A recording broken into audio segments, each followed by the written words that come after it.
आज हम एक्सरसाइज 1.1 का फोर्थ क्वेश्चन देख रहे हैं।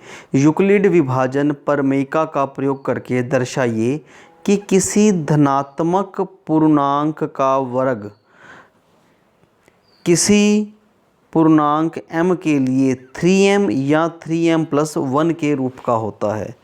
दोबारा इस स्टेटमेंट को एक बार समझ लें। पूर्णांक का वर्ग पॉजिटिव धनात्मक पूर्णांक का वर्ग करने पर 3m या 3m+1 का रूप ही आएगा। इसके लिए हमने a कोई भी धनात्मक पूर्णांक माना, b का मान 3 लिया और यूक्लिड विभाजन प्रमेयिका द्वारा a बराबर 3q प्लस r लिया। और हम जानते हैं कि इस प्रमेय के अनुसार r का मान 0 या 0 से बड़ा लेकिन शेषफल से छोटा होता है। तो r के संभव मान हमारे पास 0 या 1 और या 2 हो सकते हैं। इसलिए एक जो संभव मान है या तो 3q या 3q+1 या 3q+2 हो सकते हैं।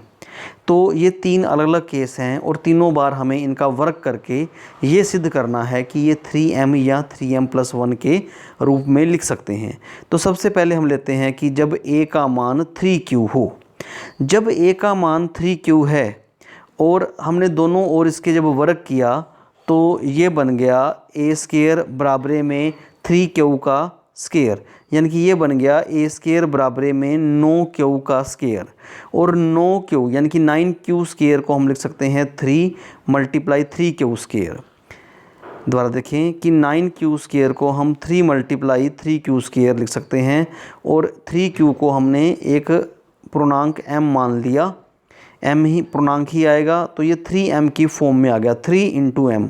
इस जो 3q² है ये भी एक पूर्णांक आएगा, इसको हमने m मान लिया। तो हमने देखा कि a का वर्ग करने पर a का जो हमने पहला केस लिया है a का वर्ग जब हमने किया तो ये 3m की फॉर्म में आ गया। इस तरह हम जो दूसरे दो केस हैं उनको देखते हैं। तो दूसरे जो हमने इसका पार्ट लिया है a बराबर 3q+1। अब इसका भी हमने दोनों ओर वर्ग करना है और यहाँ पर a + b का स्क्वायर वाली प्रॉपर्टी का प्रयोग हमने करना है। इस प्रॉपर्टी के अनुसार a का वर्ग + 2ab + b का स्क्वायर, इसे हम कैलकुलेट करेंगे। ये आ जाएगा 9q² + 6q और +1 आ जाएगा। इसमें से यदि हम 3 कॉमन ले लेंगे तो पहली दो टर्मों में से हमारे पास ये बचेगा 3q² + 2q। इस 1 को एज इट इज़ हमने +1 का +1 ही रहने दिया। इसके बाद हमने ये देखा कि इसको पुनः हम पूर्णांक m मान लेते हैं तो ये हमारे पास आ जाएगा 3m+1।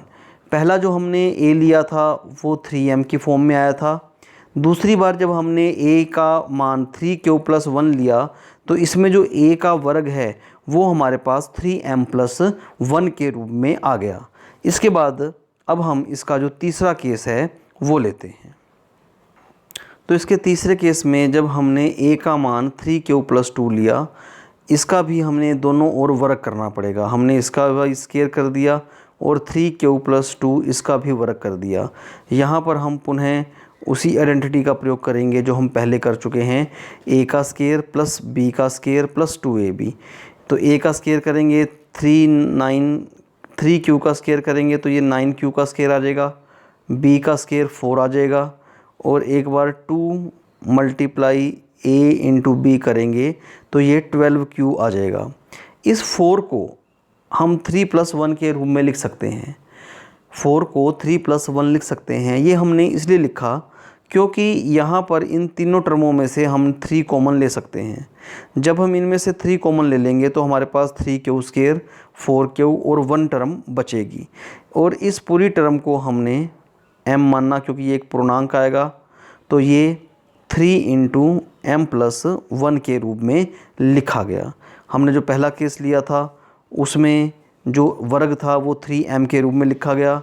जो दूसरा केस लिया था उसमें वर्ग जो था 3m+1 के रूप में लिखा गया, और जो तीसरा पार्ट हमने लिया है इसमें 3q+2 ये भी 3m+1 के रूप में लिखा गया। अब हम इसका क्वेश्चन नंबर 5 देखते हैं। ये क्वेश्चन भी क्वेश्चन 4 की तरह थोड़ा मिलता जुलता है। इसमें हमें पूर्णांक का घन लेना है। ध्यान दीजिएगा, क्वेश्चन नंबर 4 में हमने वर्ग लिया था, इसमें हमें घन लेना है। और ये क्वेश्चन भी लगभग हम वैसे ही स्टार्ट करते हैं क्वेश्चन 4 की तरह ही। हमने कोई भी धनात्मक पूर्णांक a लिया, b का मान 3 लिया, तो यूक्लिड विभाजन प्रमेय द्वारा हम a को 3q+r के रूप में लिख सकते हैं। और जो r है शेषफल है, इसके संभव मान 0, 1 और 2 हो सकते हैं। यदि हम इन तीनों मानों को लें तो a के जो संभावित मान है या तो 3q या 3q+1 और या 3q+2 आ सकता है। अब इसमें ध्यान देने योग्य बात यह है कि अब इसमें हमने घन लेना है। तो पहला केस जब हम लेंगे a का मान 3q और दोनों ओर घन कर देंगे। जब हम इनके दोनों ओर घन कर देंगे तो इस साइड लेफ़्ट साइड में आ जाएगा a³ और यहाँ पे आ जाएगा 27q³। 27 को आप 9 × 3q³ के रूप में लिख सकते हैं और 9 × m, 3q³ को हमने m पूर्णांक मान लिया क्योंकि ये पूर्णांक आएगा q, तो ये एक पूर्णांक आ जाएगा। तो हम इसको 9m के रूप में लिख दिया।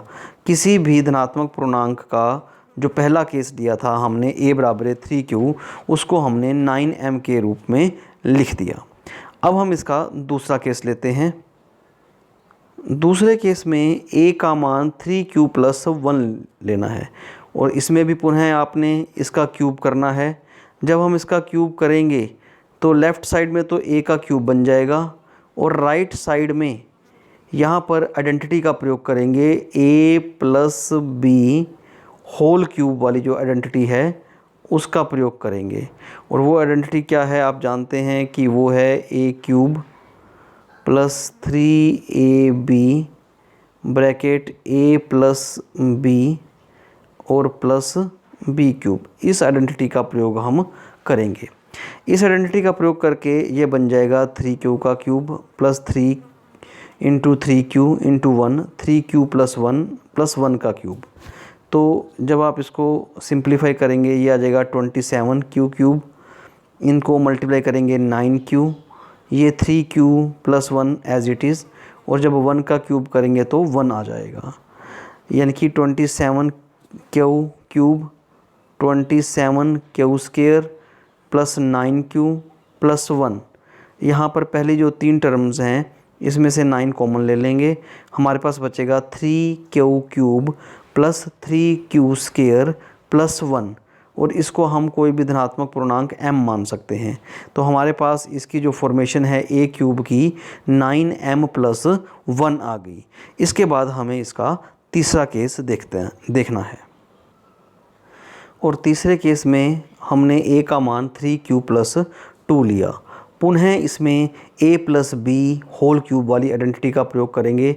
जब इसको एक्सपेंड करेंगे तो ये इस तरह एक्सपेंड हो जाएगा, a³ + 3ab + b³। यह आ जाएगा 27q³ + 18q × 3q+2, और 2 का जो क्यूब है वो 8 आ जाएगा। पुनः जब आप इसमें से फर्स्ट 3 टर्मों में से 9 कॉमन ले लेंगे तो यहाँ पर 3q³ + 6q² + 4q बचेगा, और हम इस पूर्णांक को m मान लेते हैं। तो हमारे पास ये फॉर्म बचेगी 9m + 8।